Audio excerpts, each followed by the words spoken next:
Yo, what's up? I'm K-otic, and this is me.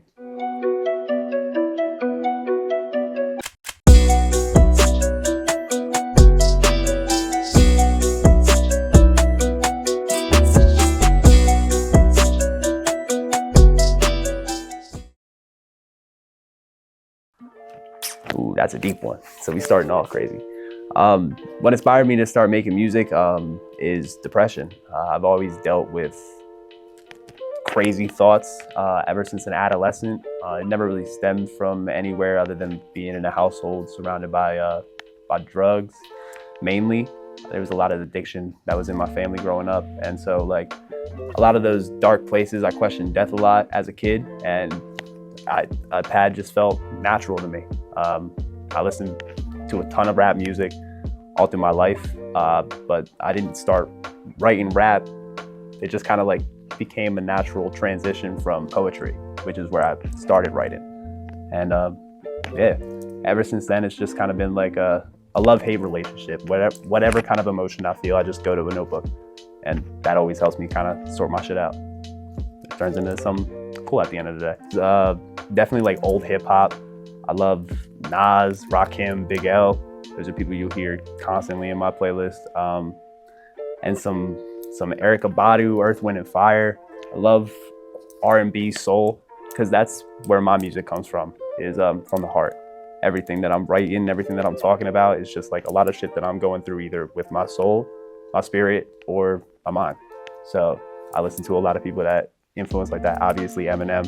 I'm a white boy from the trailer park, so not from Detroit, but I felt a lot of what he was talking about growing up, being called trailer trash, stuff like that. That's something that I take like close to heart, and been called a decent a bit. But yeah, those are my definitely my main influences. I just search usually a feeling, like whatever I kind of think, whatever inspired me to kind of lead me to start looking for beats or type beats. I search that feeling, X type beat, or some artists that I know kind of make that emotional kind of music.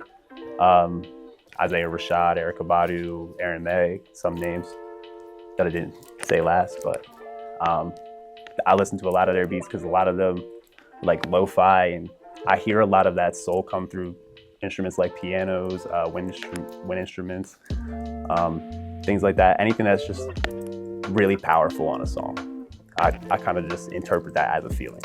And so I'll search that feeling and run with there until I find something that's just like, yeah, I know this is it.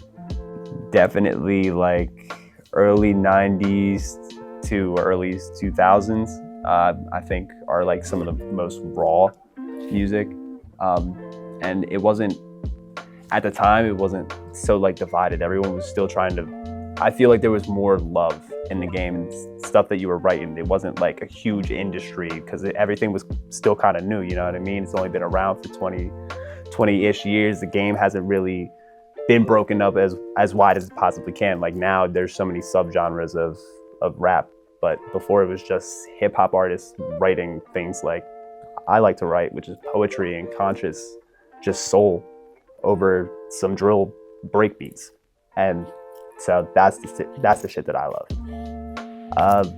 Like I said, just like a stream of consciousness. Everything that I'm writing about is just a poetic interpretation of what I feel, like things that I've seen or dealt with. That's a really dope question, actually. The most unexpected, I think, was a leaf falling from a tree. And when I started getting the music ball rolling, it wasn't necessarily just due solely in part to me. I had another artist that I was recording with that really did believe in me as an artist. So he kind of hit me with 3 beats, was like, me, my other boy, and him are gonna hop on these 3 tracks, and these are gonna be our flagship debuts. Like, this is gonna launch me making music. And I was like, all right. I mean, it was someone to push me. I didn't think that I was personally ready at the time, but I think that I settled into it and made it work, kind of thing. But One day I was just outside listening to one of the beats, and I saw a leaf fall from my tree, and I was just like counted until it just laid on the grass motionless. I was like, you know what, that's really poetic if you just think about that whole travel path and like all the forces that, and I don't know, it just inspired me to write. And I don't think that anything so simplistic in nature or just in life in general has ever really inspired or invoked something so deep. But most of those thoughts that I'm dealing with are like depression related. So I thought that was cool.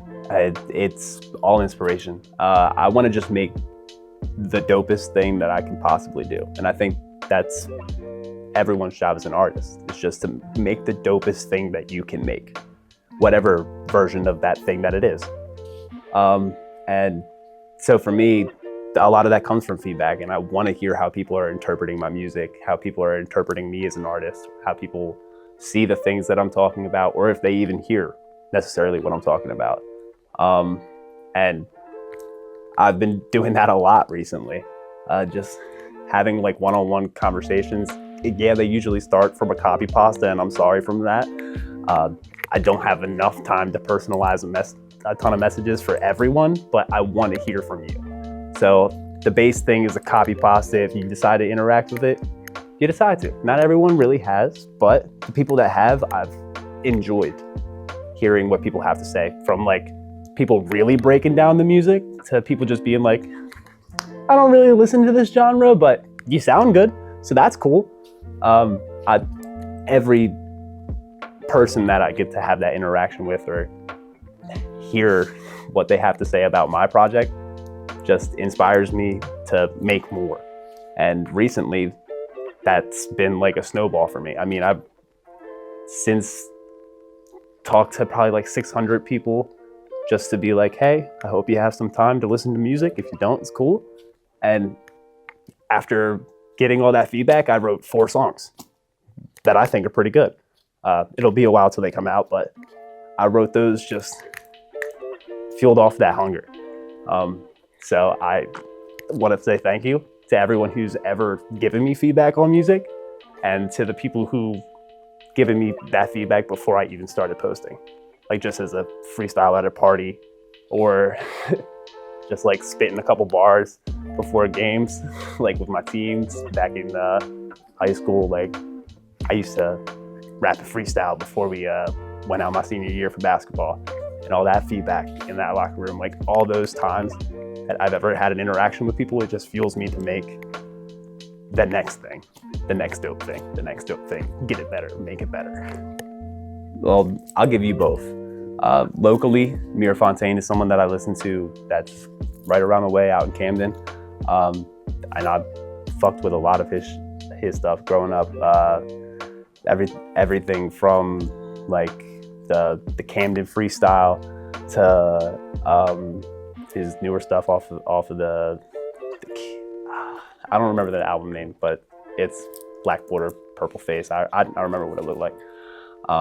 But that's someone local that I would love to collaborate with. A couple of my boys have been like to a few of their like parties and like get-togethers and stuff like that. So that's someone that I think wouldn't be a crazy extent. I've met him a few times. Ran into him at a Cherry Hill Mall, I think. And I remember that conversation that I got to have with him, where it was like, he just started recently posting like artwork for his albums, stuff like that, and like doing full videos on it on his Instagram. And I told him, I was like, yo, that stuff's dope. And it inspired me kind of like to do my own, get my Photoshop, Illustrator, and start doing my own stuff. And I was like, yo, that stuff's dope. I hope you do that more. And like he kept that a regular thing. So I thought that was pretty cool, that little interaction that we had.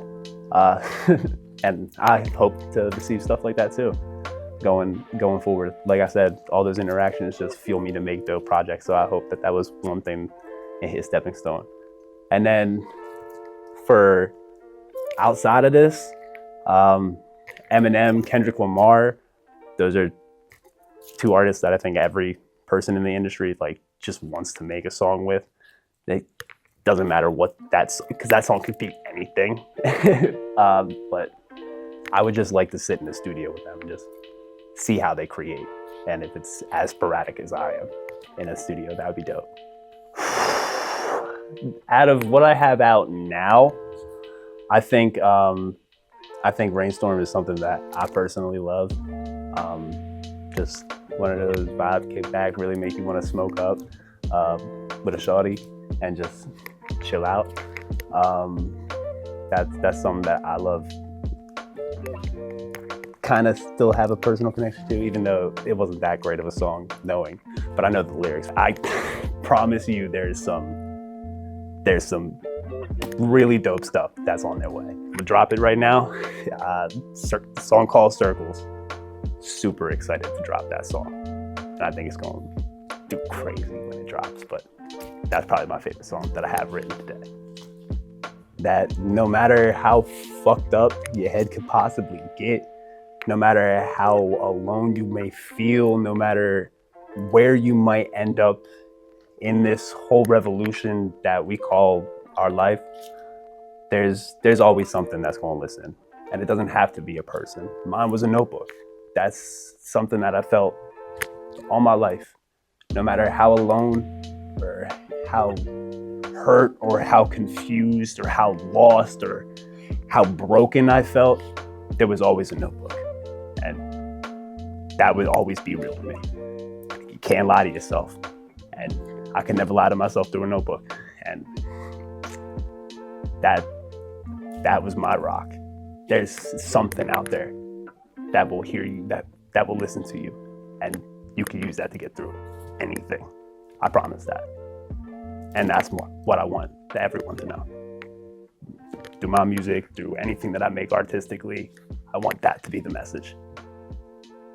Yeah.